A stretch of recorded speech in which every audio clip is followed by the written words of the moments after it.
Good morning all of you, welcome to my new vlog. तो आज के vlog की शुरुआत मैंने की कुछ ऐसे मौसम के साथ और उसके बाद मैं आ गया अंदर। जैसे कि मैंने आपको अपने पिछली वीडियो में बताया था, मेरे रूम पे आए थे उपासना और सूर्यंश। सुबह के 8 बजने वाले थे लेकिन सूर्यंश उठने का नाम नहीं ले रहा था। सो मैंने जल्दी जल्दी से जगाया इसको। जल्दी जगाने का कारण ये था कि आज हमें जाना था कहीं घूमने।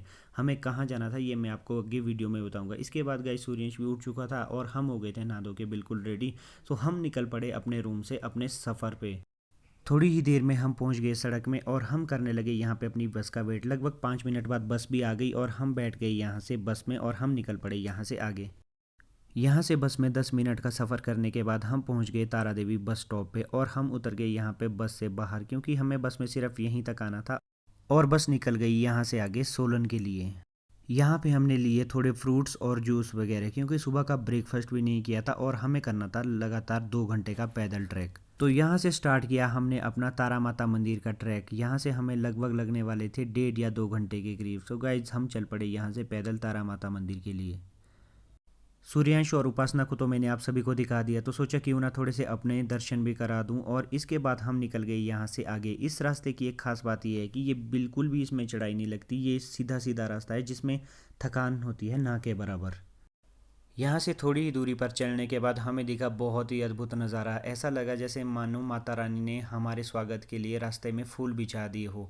तो इसका कारण ये है गाइज कि आजकल बुरास का सीज़न होने वाला है ख़त्म और यहाँ पे कुछ बुरास सूख रहे हैं और बाकी झड़ के नीचे आ रहे हैं। सो यहाँ भी रास्ते में कुछ इसी तरह से झड़ के नीचे आए थे। ये अनुभव हमारे लिए बहुत ही अच्छा था, हमें ये देख के अच्छा लगा और हमने यहाँ पे थोड़ी सी वीडियो शूट्स की और यहाँ पे हमने लिए थोड़े से फ़ोटोज़ और हम निकल गए यहाँ से आगे की ओर। इसके बाद हम निकल गए आगे और मैंने भी यहाँ पे तोड़ा एक बुरास का फूल। इसके बाद ना यार हमें यहाँ पे मल्टी की तारें दिखाई दी रास्ते में और उसके बाद हमने झूला उसमें थोड़ा झूला। पहले थी मेरी बारी और सूर्यवंश खींच रहा था तार, और इसके बाद फिर सूर्यवंश भी कहाँ मारने वाला था। इसके बाद गाइज सूर्यवंश की बारी थी और मैंने झुलाया इसे झूला। बहुत ज़्यादा मज़ा आया गाइज, मतलब ट्रैकिंग का यही तो अपना आनंद है। इतनी मस्ती करने के बाद हम थोड़े थक चुके थे, मतलब थोड़े नहीं हम काफ़ी थक चुके थे। तो हम यहाँ पे बैठे क्योंकि यहाँ पे रेन शेल्टर था और हमें लगा कि यहाँ पे सभी रेस्ट करते होंगे, तो इसलिए हम भी थोड़ी देर के लिए बैठ गए। और थोड़ा रेस्ट करने के बाद हम चल पड़े यहाँ से फिर से ऊपर। यहाँ से हमें जुब्बड़हट्टी एयरपोर्ट का बहुत ही सुंदर नज़ारा नज़र आ रहा था। सोचा हम भी अपने फ़ोन में कैद कर ले, लेकिन भैया गरीबी में आटा गीला करने वाली बात हो गई थी। यहाँ से आगे आने के बाद हमें इतना खूबसूरत नज़ारा नज़र आया यार। बुरास के इतने अच्छे अच्छे पेड़ थे कि दिल तो ये कर रहा था कि पेड़ उखाड़ के कंधे पे ले जाके निकल जाएं, लेकिन भाई ऐसा होना असंभव था, ये तो आपको भी मालूम है। सो इसके बाद हम निकल गए यहाँ से आगे और ये आप देख सकते हैं तारा देवी का बहुत ही खूबसूरत जंगल है यार। मतलब एक बराबर इसमें पेड़ ऊपर से नीचे तक हमें दिखाई देते हैं जो कि हमारे मन को मोह लेते हैं। सो गाइज इसके बाद यार दिन का टाइम हो चुका था, बहुत ज़्यादा गर्मी हो गई थी भाई। सूर्य देवता भी अपना पूरा प्रकोप दिखा रहे थे और इसके बाद यहाँ से थोड़ी हल्की फुल्की चढ़ाई थी और हम पहुँच गए आखिरकार यहाँ से चढ़ाई ख़त्म करके लास्ट पड़ाव पे अपने। यहाँ पहुँचने के बाद हमने किया थोड़ी देर रेस्ट और हमने जो अपने साथ फ्रूट्स लाए थे हमने खाए वो, और इसके बाद हम पहुँच गए यहाँ से सीधा मंदिर प्रांगण में।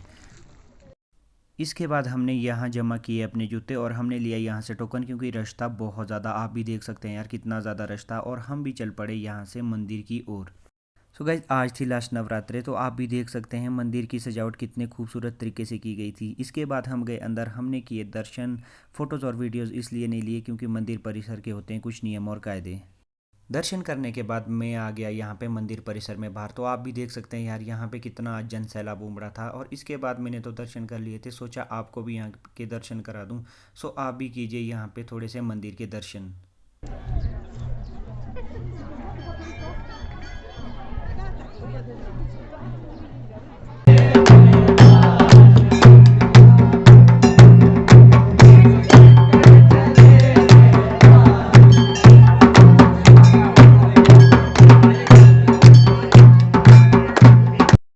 दर्शन और कीर्तन करने के बाद अब समय था यहाँ पे भंडारा ग्रहण करने का। सो गाइज हम पहुँचे यहाँ पे भंडारा भवन में और हमने यहाँ पे किया इसके बाद भंडारा। सो भंडारे में सबसे पहले शुरुआत हुई यहाँ पे लड्डू से।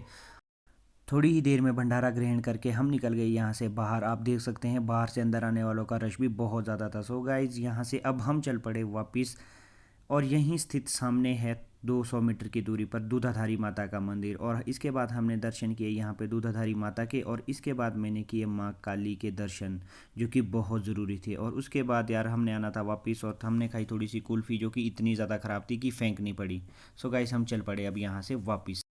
हम गए भी पैदल थे और हमें आना भी पैदल ही था, तो यहाँ कर रहे थे कुछ लोग एंजॉय फाड़ी नाटी। सो गाइज इसके बाद हम आ गए पैदल वापस, और यहाँ पे रेन शेल्टर में सोचा कि थोड़ा क्यों ना रेस्ट किया जाए। सो गाइज हम रेन शेल्टर में बैठे और हमने यहाँ एक विचित्र चीज़ देखी। यहाँ पे लिखा था लीज़ा लव शिव, और किसी ने खुरापात करके यहाँ साइड में लिख दिया सुनील लव लीज़ा।